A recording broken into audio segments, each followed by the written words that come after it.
اویمگل جلیلова حوض آبش را با این شکل هر ساعت پر میکند.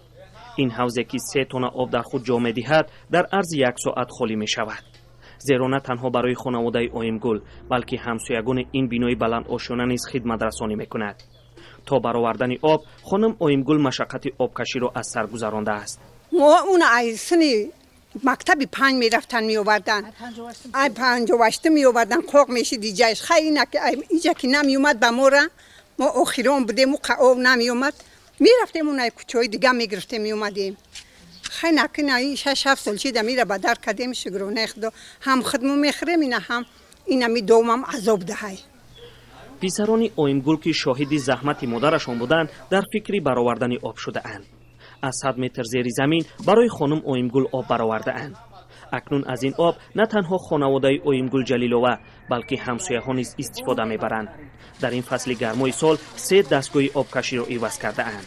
اینا میگی میشوند سحری میشوند میان اینجا ما میان بسینا پر میکنیم میان میگیرن میبرن ما که یگون گپ هم نمیگیم که میگیم هم ثوابش به ما و رحمت بوش به ما را برسه بسه.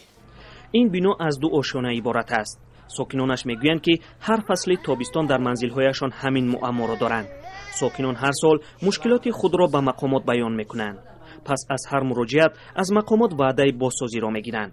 اما تا حال مقامات به وعدهشان وفا نکرده اند. چند باری که ما مکتوب کردیم ایم سویو همه چیو را گرفتیم بردیم با چیو را دادیم با چیو رئیس شهر پروکراتور بردیم با چجون همی یک گمر امیجا پرابلمش اوای. اداره آب و کانالیزاسیون شهر کلوب وجود کمابی در فصل گرما را اعتراف میکند. ولی این چنین ادعا دارد که ساکنان حق آب را پرداخت نمیکنند. حالا قرض آب در کلوب به 18 میلیون سومانی رسیده است. مقامات میگوید که با وجود این تمام تلاش خود را برای تامین آب ساکنان انجام میدهند.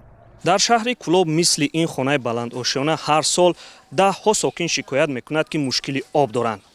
یکی از مشکل های ساکنان این خانه بلند آشیانه هم نداشتن آب است. آنها میگویند که همگی 100 متر از خانه آنها آب برآورده شده است، اما تاکنون آب به خانه آنها نمیرسد. مشکلات آب به محله جمعه علی محدود نمی شود. ساکنان محله های سعدی شیرازی که عمدتاً در خانه های بلند سکونت دارند از مشکل آب در منزل های خود شکایت میکنند. اداره آب و کانالیزاسیون کلوب میگوید که با ساختن حوض های آب این مشکل برطرف خواهد شد. محمود جان رحمتزاده، آزادی، کلوب.